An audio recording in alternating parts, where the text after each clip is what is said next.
So to unarchive an Instagram post or Instagram reel, just go to the app and then tap on your profile icon in the bottom right corner.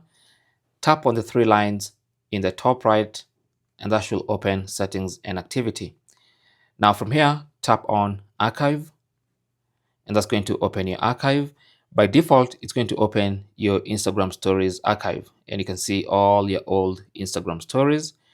So what you want to do is tap on stories archive at the top there, and then choose posts archive. And that's going to show you all the regular posts that you've archived. Could be Instagram reels, it could be normal posts, doesn't really matter. And from here, you can now select the specific post.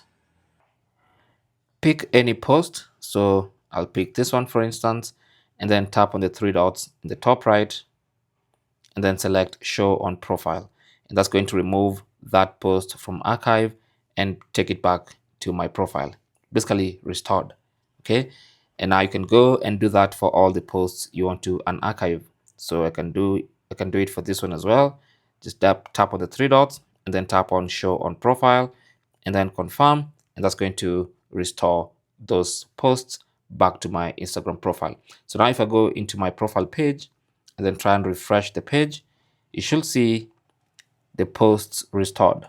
Okay, so here's one of them and here's the other one. Simple as that. Thanks for watching. Don't forget to like and subscribe. And if you have any comments or questions, talk to us in the comment section. Good luck.